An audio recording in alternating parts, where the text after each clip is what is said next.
Hello, welcome to The Wild Review. I'm The Wild Reviewer, and today I'm going to review a thing. You might have noticed that I haven't been active for about a month and a half, and that's because I took a little break. That's it. That's the story. There's a reason why I took a break. It's because, I felt like doing this every week was a lot, and 24 episodes was a lot. That was like 25 weeks of my life. So I had to take a break. I mean, that's as simple of an answer as you're gonna get. But I'm back now, and I don't think anybody really cares. My 13 subscribers. So I've returned, and I have another film I'm gonna review. This film I saw a while back, and I think you'll enjoy it. So everybody sit down, get a snack, because I'm going to tell you a story. This story is a very heartwarming story. It's a story about a young man who has big dreams and has friends helping him out along the way. He tries to overcome something, and his friends always are there to help him. But over time, he realizes his friends are betraying him one by one. Starring Matthew Modine, Kelly Williams, and Richard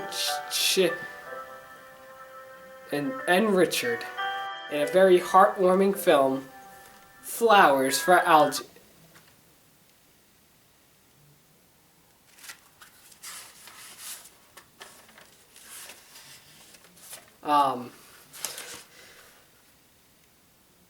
You're kidding, right?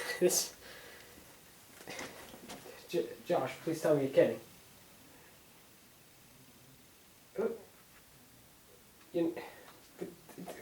No, this isn't even the Flowers for Algernon.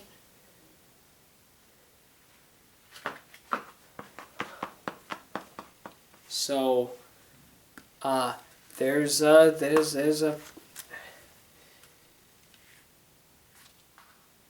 What? Let's get one thing straight. Sometimes, when you make a film based off of a novel or any kind of book, it'll either succeed or it will either fail. The Harry Potter movies are a great example to put at when saying a book can be a successful movie. And this film can be represented as the films that aren't always that great when they're made into movies, originally books. Though many people watching this may not know what Flowers for Algernon is. It's a novel written by Daniel Keyes. It's an inspiring novel that tells the story of a retarded man named Charlie Gordon who has dreams of becoming smart and making friends. And he gets an operation done on his brain for him to become smart. However, he becomes Sheldon Cooper smart to the point where now he's losing all these friends and even realizing what kind of world he lives in, that it's not this happy place where everybody's his friend. He realizes that the people that gave him the operation aren't that smart and just wanted to make money. He realizes his friends have just been making fun of him all this time, and he even falls in love with his teacher. Isn't that fun? And it's even fun to know that in 1968 there was a film adaptation of this novel that starred Cliff Robertson. He played an extraordinary Charlie Gordon. The film is way longer than this one, but I saw that film in 6th grade, and even though I didn't see much of it because there were certain things we were allowed to see because we were kids and it was an adult film, I thought it was a really good film compared to this one that I saw recently 5 months ago. So yeah, let's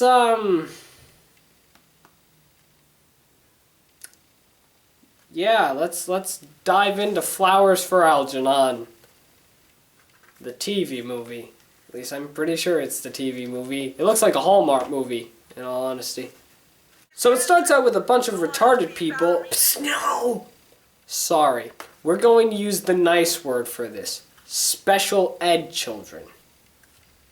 They're not even children. We're going to use the term special ed people, because that's what they are. So we see a bunch of special ed people being interviewed, and Charlie's one of the people that are being interviewed. I think Charlie's the school's best candidate.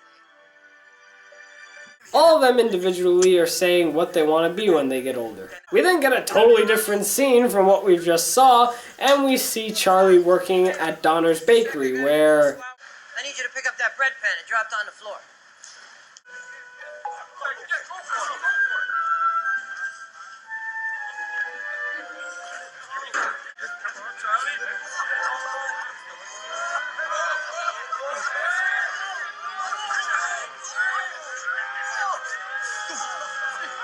Oh boy, magic tricks. What'd I tell you, Charlie? Boy, I sure pulled a Charlie Gordon. Oh, you sure did. Haha, yeah, it's funny because he doesn't know what he means.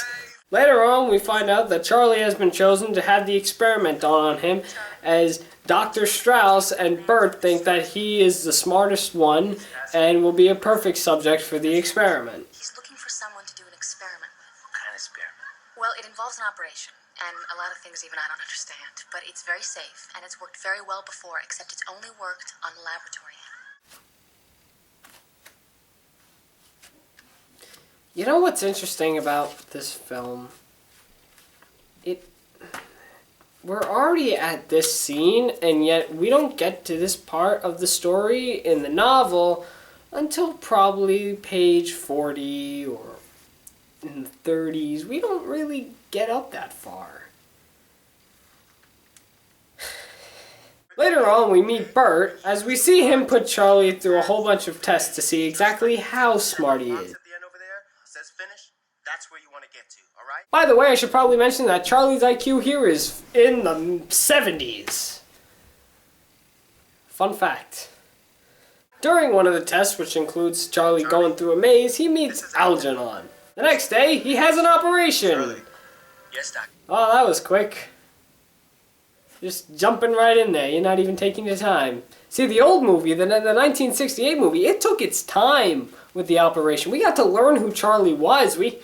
I mean, from this film, it looks like that we're learning who Charlie is. He's a special ed man who goes to school, he lives alone in a trashful place, and he works at a bakery where he gets made fun of.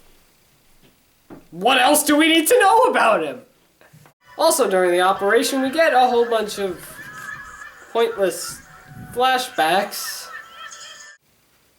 Jesus. Oh, no, it's okay. Flashbacks have a big meaning in Flowers for Algernon, but these specific ones are never reached up again. Like, there are no meaning behind these specific flashbacks. It's okay, it doesn't fall into the story at any point. Okay, I'm sorry, I've been trying to hide this, but... How do I put this? Matthew Modine does not play a good Charlie Gordon. I mean, he does, but he doesn't. Let's skip ahead into the film a few minutes later. Let's go to when Charlie is like Super Einstein. Game 5. No, it was game 6, 74. Game 5, 75. Come on, Frank, I was there. And you should remember, game 5, 75. Actually, Frank's right, Gimpy. It was 75, but it was game 6, not 5, Frank.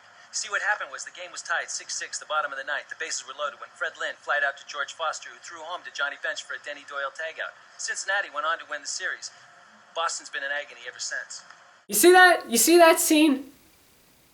That is genius acting right there. Matt has the ability to play an intelligent man. He does not have the ability to play a dumb man. Charlie Gordon is supposed to be portrayed as a guy who has an IQ of like in the mid-70s. The way Matthew plays him, he acts like he's like has a 90 IQ or 100 and something IQ. It's not really stupid. Cliff Robertson played a better dumb Charlie Gordon, as you believed he had this IQ. It's funny because two actors that played the same character can play two different roles of Charlie. And it would work out pretty well if they kind of looked the same. I mean, Cliff definitely played an intelligent Charlie as well. Don't get me wrong. I think he played a good Charlie Gordon altogether. But Matt can only play a smart Charlie Gordon better than a dumb one. That's just my opinion. Yeah, let's also have this man who just got operation done on his brain stalk babies. Yeah, that's always fun. Later at work, Charlie arrives and gets a birthday surprise.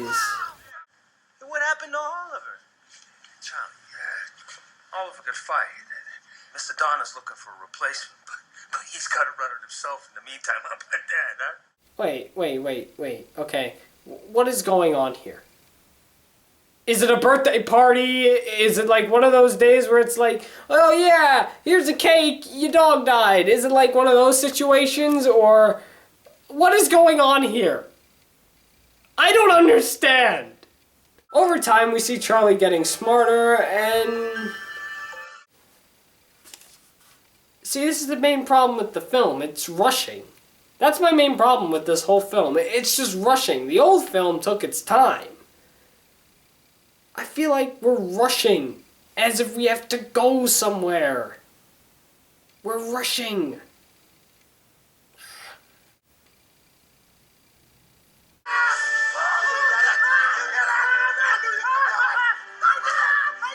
Charlie, it's working. You are getting smarter. I'm smarter. Be right here. Strauss has got to see this. I'll be right back. Wait a minute, wait. Did Bert just scream out in the hallway, Charlie's a man? What was he before, Bert? A little child? Oh. Yeah. So Charlie's taken out to a dance club with all of his co-workers as they celebrate him turning on the mixer, and that's where Charlie realizes that all of his friends have just been picking on him.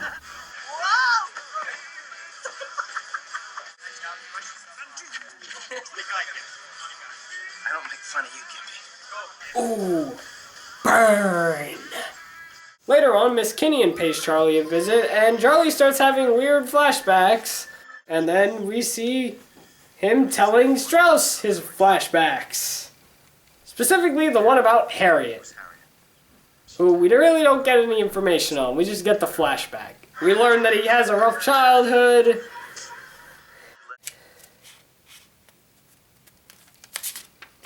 You know what? No! I actually need that. No.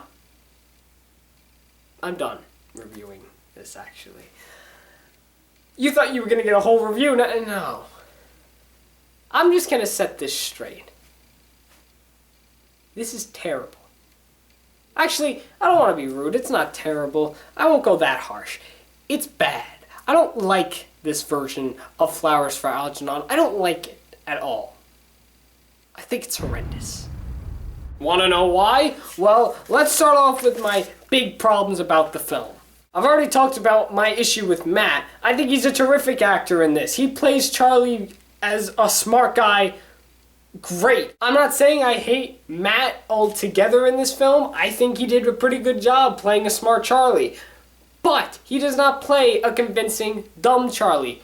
I'm not convinced he's playing a character with 74 IQ or whatever. You know, he's more like a normal person. My other issue is that they're just rushing the film. I looked this film up, it's a good hour and 30 minutes, and yet I don't know why it's all being rushed. It looks like a Hallmark movie at the end. The novel was way better. The 1968 version was way better. Nah! I personally think, in my opinion, this film could have been a lot better. Specifically, maybe if they took their time, if they explained a few things. And there's one part that I didn't get up to because it's in the middle of the film, but there's a huge part in the novel with Charlie's family. In the novel, it describes that Charlie's family life is really rough. He had a sister named Norma, and she was named Norma because she was normal. The mom hated Charlie's guts and actually threatened to kill him, and the dad actually took care of Charlie, and instead of bringing him to a Warren house, he brought him to his uncle because the mom wanted him gone. The dad's not in this film, Norma's not in the film, but the mom is. The mom is supposed to be having these issues, but in this film, the mom is just normal.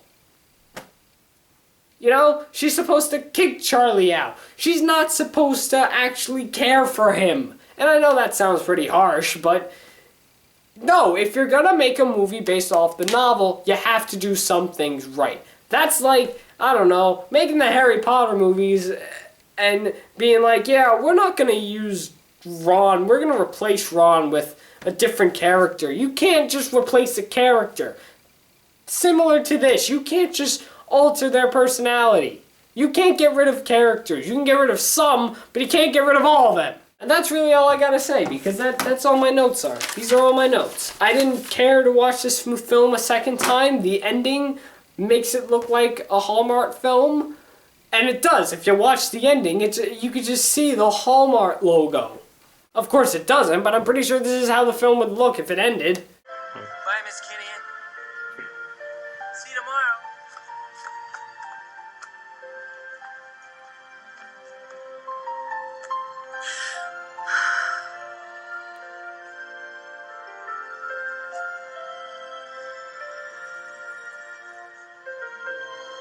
So, yeah, that's what I think about the TV version of Flowers for Algernon. I'm not even sure if it was a TV movie. I don't have time to look it up because I'm already making this video. But wherever this was released, in theaters, in TV, wherever it was released, I don't like it. I like the old version better. I think it's a classic. This one, however, made only a decade ago, is not good.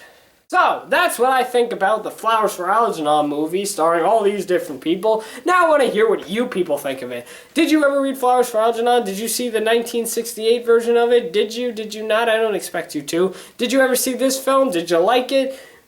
Do you know what I'm talking about? Do you agree, disagree with anything I said in this video? Tell me in the comments and also leave me your suggestions for whatever movie, TV show, or random thing you want me to talk about next. Thanks for watching The Wild Review. I'm The Wild Reviewer, and you just saw me review a thing.